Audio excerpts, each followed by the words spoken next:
नमस्कार दोस्तों, जय माता दी। आज मैं आपको सावन के संकष्टी चतुर्थी व्रत में सुनी जाने वाली चौथ माता की कथा सुनाने जा रही हूँ। तो प्रेम से बोलिए चौथ माता की जय, गणेश भगवान जी की जय।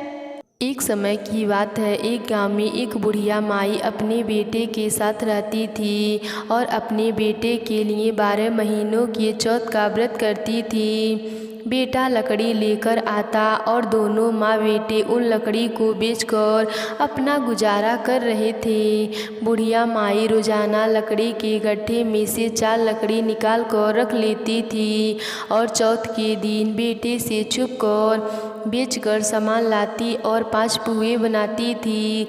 एक पुआ गणेश भगवान को, एक चौथ माता को चढ़ाती थी, एक ब्राह्मण को और एक अपने बेटे को खिलाती थी और एक पुआ खुद खा लेती थी। एक चौथ के दिन बेटा अपने पड़ोसन के घर गया। वो पुआ बना रही थी। जब उसने पूछा आज क्या है जो पुआ बना रही हो, तब वह बोली मैं तो आज ही बना रही हूँ, पर तुम्हारी माँ तो हर चौथ को पुए बनाती है। तब बेटा अपने माँ से जाकर पूछा, माँ तू रोज़ पुए बनाती है, मैं तो इतनी मेहनत से कमाता हूँ। बुढ़िया माई बोली, मैं चौथ माता का व्रत रखती हूँ इसीलिए पुए बनाती हूँ। बेटा बोला, माँ या तो तू मुझे रख ले या तो चौथ माता के साथ रह जा। माँ बोली, बेटा मैं तो तेरे लिए ही चौथ माता का व्रत रखती हूँ इसीलिए मैं तुझे छोड़ सकती हूँ, पर चौथ माता को नहीं। जब बेटा घर से जाने लगा तब बुढ़िया माई बोली, बेटा तू जा ही रहा है तो यह चौथ माता के आके लेते जा। जहाँ संकट आए वहाँ चौथ माता का नाम लेना, वह संकट दूर हो जाएगा। बेटा ने सोचा बात झूठी है लेकिन ले लेता हूँ, इसे ले चलने में क्या बुराई है। वह जाने लगा। थोड़ी ही दूर पहुँचा तो उसने देखा कि खून की नदी बह रही है, वहीं सीधे रास्ते नहीं मिल रहा है। उसने आँख पूर कर बोला, चौथ माता अगर तू सच्ची है तो रास्ता हो जाए। ऐसा कहते ही झट से रास्ता मिल गया। वह आगे चल गया। जाते जाते एक राजा की नगरी में पहुंचा। वहाँ का राजा रोजाना एक आदमी की बलि देता था। वह एक बुढ़िया माई के पास गया तो बुढ़िया माई रोती मिली और पुए बनाती जा रही थी। लड़की ने बुढ़िया माई से पूछा कि बुढ़िया माई तू क्यों रो रही है। तो बुढ़िया माई ने जवाब दिया कि मेरा एक ही बेटा है जिसकी कल राजा बलि देने वाला है, मैं उसी के लिए पुए बना रही हूँ। वो बोला, बुढ़िया माई अपने बेटे की जगह मुझे पुआ खिला दो तो मैं उसकी जगह बलि चढ़ जाऊंगा। बुढ़िया माई ने कहा, मैं दूसरे के पुत्र को कैसे भेज सकती हूँ, लेकिन वह नहीं माना तो बुढ़िया माई ने उसको पुए खिला दिए। अगले दिन जब राजा का संदेश आया तो बुढ़िया माई ने सोचा कि मैं कैसे दूसरे के बेटे को बलि चढ़ने के लिए भेज सकती हूँ। नहीं, मैं ऐसा नहीं कर सकती हूँ। लेकिन बाहर की आवाज़ सुनकर वह बाहर आ गया और राजा के आदमियों के साथ चला गया। वहाँ मटकी बनाने वाले आग बना था। वहाँ उन सब ने मिलकर उस आदमी को आग में डाल दिया। वह आंखें पूर कर आग में बैठ गया और एक ही दिन में आग पक गया और मिट्टी के घड़े सोने चांदी के बन गए। वहाँ एक जमींदारनी झाड़ू लगा रही थी। जब झाड़ू से एक कंकड़ उछलकर उन बर्तनों से जा टकराया, तब जमींदारनी ने राजा को जाकर बताया कि आपका आग तो पक गया है। तब राजा ने सोचा कि आग तो 8 दिन में पकता है, आज एक ही दिन में कैसे पक गया। जब राजा जाकर देखा तो वहाँ पर तो मिट्टी के बर्तन की जगह हीरे मोती से भरा घड़ा कलश हो गया है। अंदर से आवाज़ आई कि धीरे से उतारो, अंदर आदमी है। आवाज़ को सुनकर राजा के आदमी डर गए कि अंदर कौन सा भूत प्रेत आ गया है। वह बोला, डरो मत, मैं सिर्फ एक आदमी हूँ जिसको तुमने अंदर चुना था। उन्होंने देखा तो अंदर हरे हरे ज्वार उग रहे थे। राजा ने पूछा कि तू अंदर जीवित कैसे बच गया? तब उसने बताया कि मेरी माँ चौथ माता का व्रत करती है। जब मैं घर से निकला तब मेरी माँ ने आंखें दिया था, मैं उन्हीं को पूर कर बैठ गया और चौथ माता के कारण ही बच गया। राजा ने अपनी बेटी की शादी उस लड़के के साथ कर दी और बहुत सा धन दौलत देकर विदा कर दिया।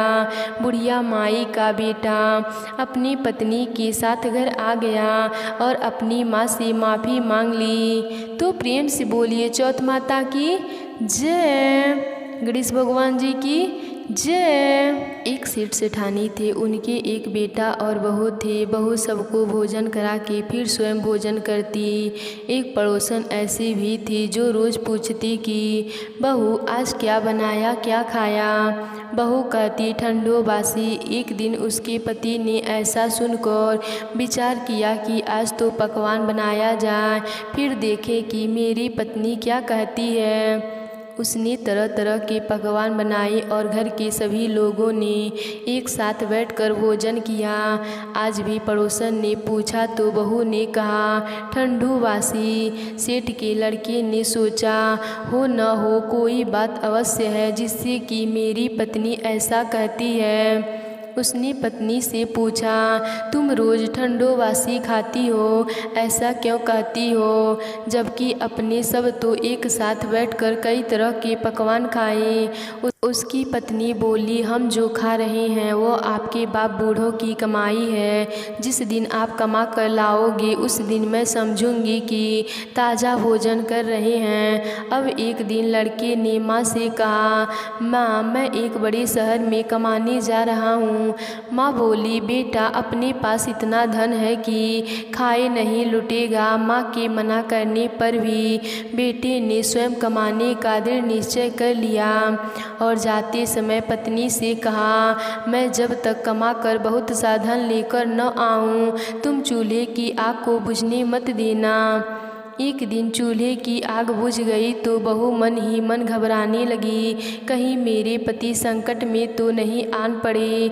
जल्दी से पड़ोसन में आग लाकर चूल्हे में रख दूं, ऐसा विचार करके पड़ोसन में गई।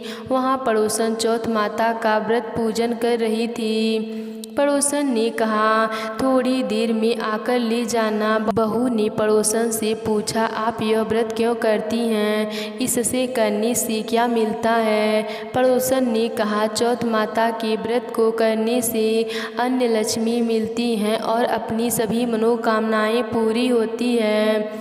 अब बहू भी चौथ माता का व्रत करने लगी। दीवार पर चौथ माता बनाई। उस दिन घी गुड़ का चूरमा बनाकर रात्रि को चंद्रमा को अर्घ देकर भोजन करती। ऐसा करते करते बहुत दिन हो गए। चौथ माता ने उस बहू के पति को सपना दिया कि साहूकार का बेटा सो रहा है या जाग रहा है, तेरी पत्नी बहुत याद कर रही है, घर जाकर उसकी चिंता मिटा।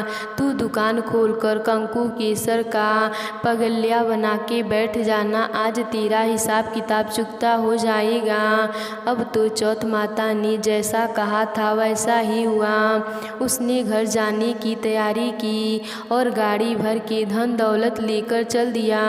रास्ते में एक बड़ा सा काला नाग फैल कर बैठा था और कहने लगा आज तो मैं तुझे डसूंगा, छोड़ूंगा नहीं, आज तेरी आय पूरी हो गई है। सेठ के लड़के ने कहा आज चौथ माता ने मुझे सपना दिया है तो मैं पत्नी से मिलने घर जा रहा हूँ।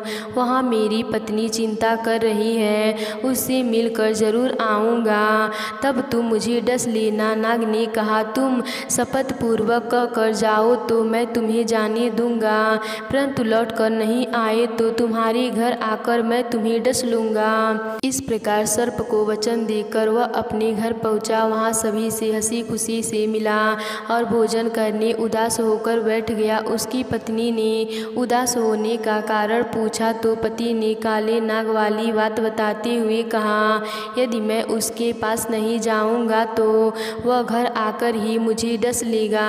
पत्नी बहुत चतुर थी। उसने कहा कि आप घबराओ नहीं, लेट जाओ, मैं एक उपाय करती हूँ। पत्नी ने कमरे की 7 सीढ़ी धोई। पहली सीढ़ी पर रेत, दूसरी पर इत्र, तीसरी पर गुलाल फूल, चौथी पर कंकु केसर, 5वीं पर लड्डू पेड़ा, छठी पर गादी गलीचा और 7वीं सीढ़ी पर दूध का कटोरा भर कर रख दिया। इस प्रकार वह 7 सीढ़ी को सजा कर बैठ गई। आधी रात होते ही आकर पेटी चढ़ने लगा। पहली सीढ़ी पर रेत में लौट गया और कहने लगा कि सेठ की बहू ने आराम तो बहुत दिया है, पर वचनों से बंध कर आया हूँ, सो डसूंगा अवश्य ही। इसी प्रकार 7 पेटियों पर नाग आराम करता हुआ और कहता हुआ कि डसूंगा जरूर। कमरे में जाने ही वाला था कि चौथ माता ने विचार किया कि मैं इसे नहीं बचाऊंगी तो संसार में धर्म कर्म और व्रत पूजन को कौन मानेगा। अब तो गणेश जी, चंद्रमा जी और चौथ माता ने उसे बचाने का विचार किया। चंद्रमा जी ने उजाला किया, चौथ माता ढाल बनी और गणेश जी ने तलवार लेकर नाग को मार दिया और ढाल से ढक दिया। अब बहू भी थकी हारी सो गई। दिन उगा तो लोग बेटे से मिलने आए, परंतु बेटा बहू तो उठे ही नहीं थे। बहुत देर हो गई तो माँ ने उन्हें उठाने गई। माँ ने 7 पेटियों पर जो कुछ देखा तो बहुत घबरा गई और बेटा बहू को आवाज़ लगाई। बेटा बहू उठे तो देखा कि एक ढाल तलवार वहाँ पड़ी है। अब ढाल उठाई तो वही काला नाग मरा हुआ पड़ा था। बेटा बहू ने सोचा कि आज तो धर्म कर्म के आड़े आ गए, जो भगवान गणेश जी और चौथ माता ने हमारी रक्षा की है। हे चौथ माता, आपने जैसी सेठ के बेटे बहू की रक्षा की वैसे ही सबके करना। तो प्रेम से बोलिए चौथ माता की जय, गणेश भगवान जी की जय।